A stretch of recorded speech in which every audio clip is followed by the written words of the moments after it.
नमस्कार, आप देख रहे हैं न्यूज 18। मैं हूं आपके साथ मेनका चौधरी। स्वागत है आपका खबर दमदार में। इस वक्त प्रदेश में हर तरफ चुनावी शोर है और राजनीतिक पार्टियां भी पूरा जोर लगा रही हैं। बीजेपी के दिग्गज नेता लगातार प्रचार में जुटे हैं और इसी कड़ी में गृह मंत्री अमित शाह आज मिशन देवभूमि पर रहे और रुद्रप्रयाग में घर घर जाकर चुनाव प्रचार किया। तो वहीं पर यूपी में भी बीजेपी एड़ी चोटी का जोर लगा रही है और इस वक्त फोकस पश्चिमी यूपी पर है। सीएम योगी आदित्यनाथ ने मेरठ में रोड शो कर दम दिखाया, मेडिकल कॉलेज का निरीक्षण किया। तो वहीं बीजेपी के राष्ट्रीय अध्यक्ष जेपी नड्डा ने शाहजहांपुर और बरेली में डोर टू डोर कैंपेन किया। विपक्ष पर जमकर बरसे दोनों। तो दूसरी तरफ मुजफ्फरनगर में अखिलेश यादव और जयंत चौधरी ने संयुक्त प्रेस कॉन्फ्रेंस की और सरकार पर हमला बोला। मुख्यमंत्री योगी आदित्यनाथ आज मिशन पश्चिमी यूपी पर रहे। मेरठ में सीएम ने मेडिकल कॉलेज का निरीक्षण किया और इसके बाद सीएम ने डोर टू डोर प्रचार किया। यहां पर महिलाओं और बच्चों ने उनका भव्य स्वागत किया। इस दौरान बीजेपी के समर्थन में नारेबाजी हुई और इसके बाद सीएम ने हस्तिनापुर में प्रभावी मतदाता संवाद कार्यक्रम को संबोधित किया। मेरठ के बाद सीएम हापुड़ पहुंचे और यहां भी सीएम ने समाजवादी पार्टी पर जमकर हमला बोला।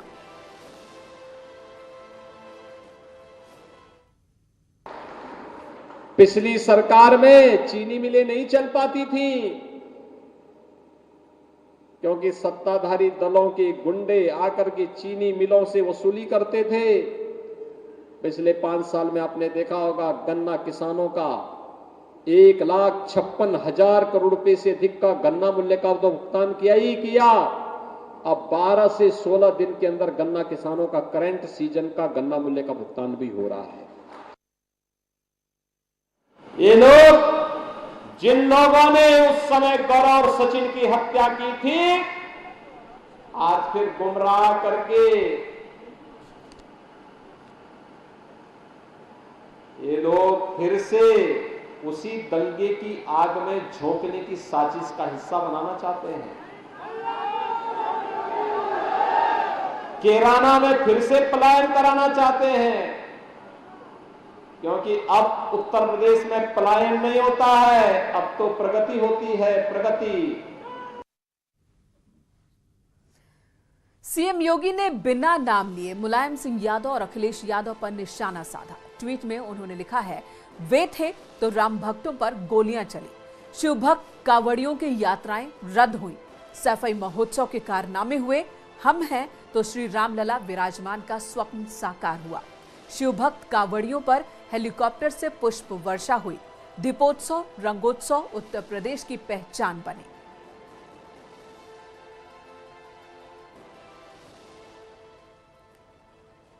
उधर बीजेपी के राष्ट्रीय अध्यक्ष जेपी नड्डा भी आज पश्चिमी यूपी को साधने के लिए निकले। पहले शाहजहांपुर में जेपी नड्डा ने डोर टू डोर प्रचार किया और सरकार के कामकाज को लोगों तक पहुंचाया।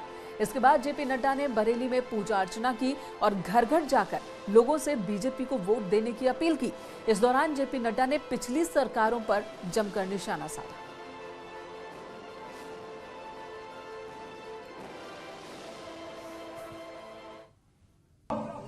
उनका मैनिफेस्टो था लैंड माफिया, उनका मैनिफेस्टो था खनन माफिया, उनका मैनिफेस्टो था सैंड माफिया। मैं गलत बोल रहा हूं क्या? उनका मैनिफेस्टो था अपहरण माफिया, उद्योग था अपहरण। ये उनका मैनिफेस्टो था। बताइए, बहु बेटियां सुरक्षित थी क्या? थी क्या? लॉ एंड ऑर्डर मुसीबत में था कि नहीं था? आजकल माफिया सरेंडर करके या तो उत्तर प्रदेश छोड़ रहे हैं या अपने आप सरेंडर करके जेल जाने की तैयारी कर रहे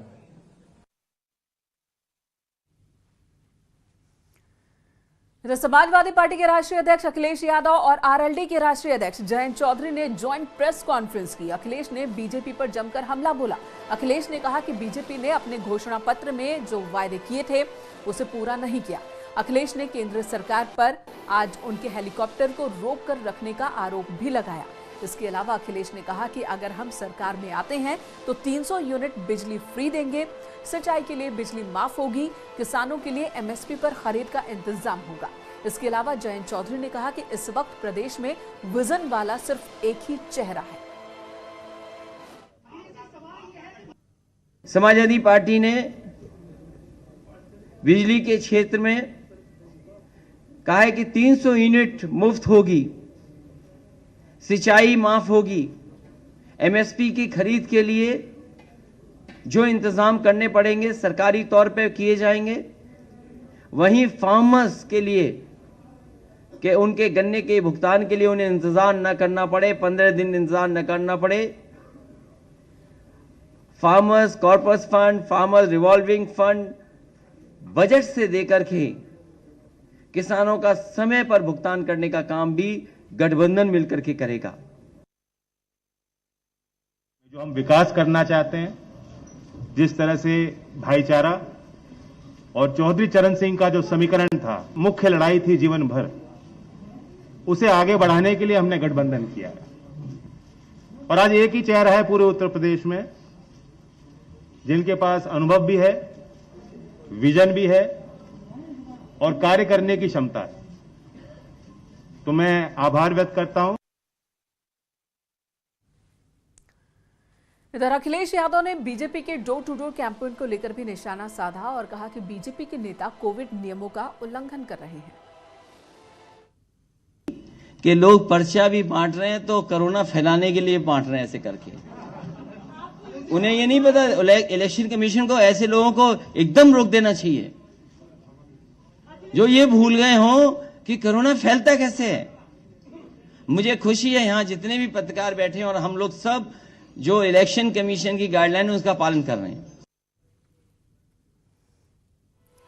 और आज अखिलेश यादव ने केंद्र सरकार पर उनके हेलीकॉप्टर को रोक रखने का आरोप भी लगाया था और कहा कि जिसकी कृपा से मुजफ्फरनगर पहुंचा हूं उसका धन्यवाद करता हूं। वहीं मुख्तार अब्बास नकवी ने उनके आरोपों को खारिज किया।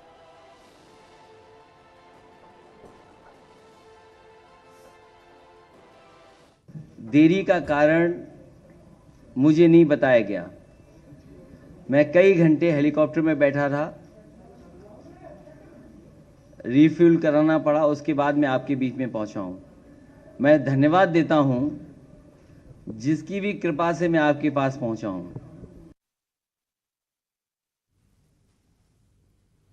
और अखिलेश के हेलीकॉप्टर रोकने के आरोपों पर बीजेपी ने पलटवार किया और इसे नौटंकी बताया। समाजवादी पार्टी चुनाव लड़ रही है या चुनावी चौपाल पे चकल्लस कर रही है। आप टेक्निकल चीज पर भी पॉलिटिकल पाखंड करेंगे। अब अभी कल को कहेंगे कि हमारी साइकिल पंचर हो गई, वो भी बीजेपी जिम्मेदार है। हमारे मोबाइल का नेटवर्क नहीं आ रहा है, वो भी बीजेपी जिम्मेदार है। तो ये तो पहले से भूमिका बनाई जा रही है। अब आने वाले दिनों में जब चुनाव का रिजल्ट आएगा तो उसके बाद जो है वो ईवीएम पे जब सर फोड़ेंगे पटक पटक के, तब भी कहेंगे कि साहब ये तो बीजेपी ने नहीं हराया, ईवीएम ने हमको हरा दिया है। उन्होंने नौटंकी नहीं की। आज मेरा ही लेट हो गया, मेरठ नहीं आया, हिंडन में आना पड़ा पकड़ने के लिए। ऐसी नौटंकियों से फोटो ऑफ और प्रचार तो मिल सकता है, वोट नहीं। इस बार जनता का वोट आपके गुंडाराज, दंगाराज की वापसी नहीं होगी। इधर बीजेपी ने समाजवादी पार्टी पर अपराधियों को टिकट देने का आरोप लगा दिया। बीजेपी प्रवक्ता गौरव भाटिया ने आरोप लगाया कि समाजवादी पार्टी की पंक्चर साइकिल पर अपराधी बैठे हुए हैं और समाजवादी पार्टी दंगाइयों को संरक्षण देती है। उन्होंने कहा कि हम गन्ना की बात करते हैं और वो जिन्ना की। अखिलेश के अन्य संकल्प को भी उन्होंने ढोंग बताया। समाजवादी पार्टी की जब सूची आती है तो ऐसा लगता है कि जैसे हिस्ट्री शीटर अपराधियों की, और जो लोग भय फैलाने का कार्य करते हैं, हमारी बहनों और माताओं को प्रताड़ित करने का कार्य करते हैं, जो दंगे कराते हैं, उनको संरक्षण देने का काम कोई कर रहा है तो समाजवादी पार्टी की जब सूची आती है तो ऐसा लगता है कि जैसे हिस्ट्री शीटर अपराधियों की, और जो लोग भय फैलाने का कार्य करते हैं,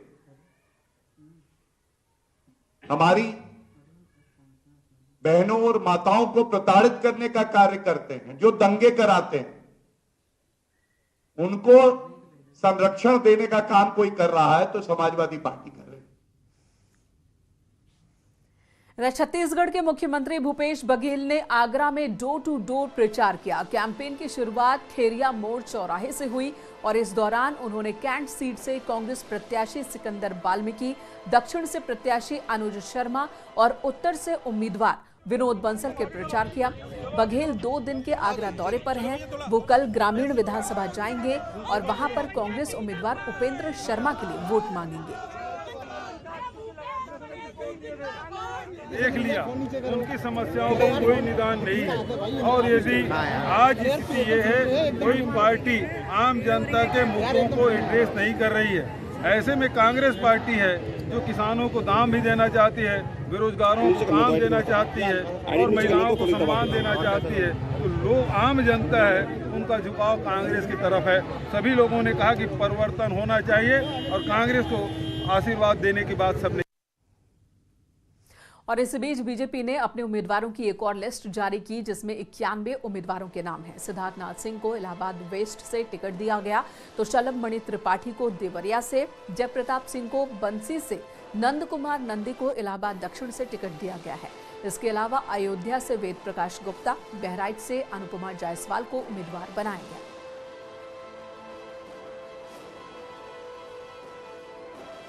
के लिए भी, समृद्धि के लिए भी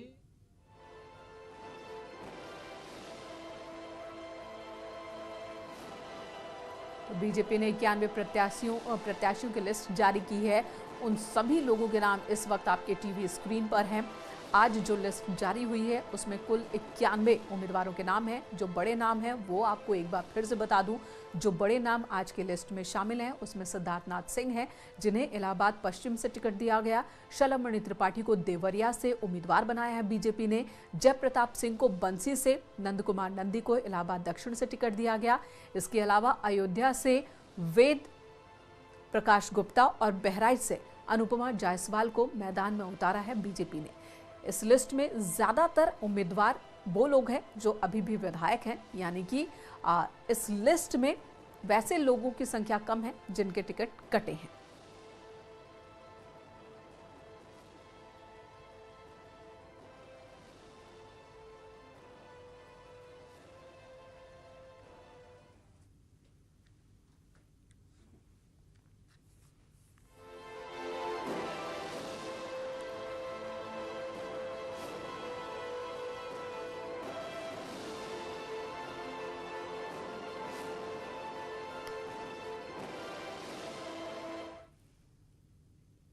इधर समाजवादी पार्टी ने भी 8 प्रत्याशियों की नई लिस्ट जारी की है। यूपी विधानसभा चुनाव के लिए बीएसपी की भी लिस्ट आ चुकी है। समाजवादी पार्टी की लिस्ट पर नजर डालते हैं।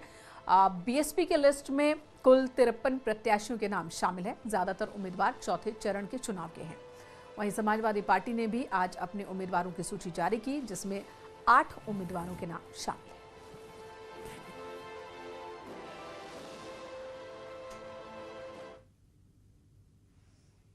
और चलिए बीएसपी की बात कर लेते हैं। बीएसपी ने भी नई लिस्ट जारी की है। कुल 53 प्रत्याशियों के नाम इस लिस्ट में शामिल हैं। ज्यादातर उम्मीदवार चौथे चरण के चुनाव के लिए हैं। और आपकी टीवी स्क्रीन पर ये तमाम नाम दिख रहे हैं जो बीएसपी की ताजा लिस्ट में शामिल है। इससे पहले कई सीटों पर बीएसपी ने अपने उम्मीदवारों का नाम बदला भी है, लेकिन 53 प्रत्याशियों की एक और लिस्ट बीएसपी की ओर से जारी की गई है। चौथे चरण की सीटों के लिए ज्यादातर नाम आज की लिस्ट में शामिल हैं।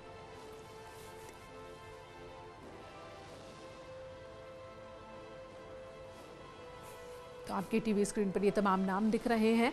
मीरा बानो जिन्हें श्रीनगर, अनीस खान बिसलपुर, जाकिर हुसैन, वहीं आनंद मोहन को टिकट मिला है, हाशिम अली, शकील अहमद, खुर्शीद अंसारी, रानू चौधरी, ये वो तमाम नाम हैं जो बीएसपी की लिस्ट में शामिल है। जाकिर हुसैन को पलिया से, तो वहीं राजेंद्र प्रसाद को महूली से, शकील अहमद मोहम्मदी से, खुर्शीद अंसारी सीतापुर से, मीसम अम्मार महमूदाबाद से, श्याम किशोर को भी टिकट मिला है, शकील अहमद मोहम्मदी से हैं।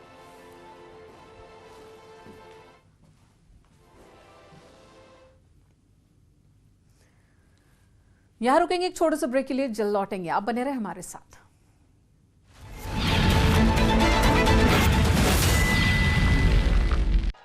मैं मुलायम सिंह यादव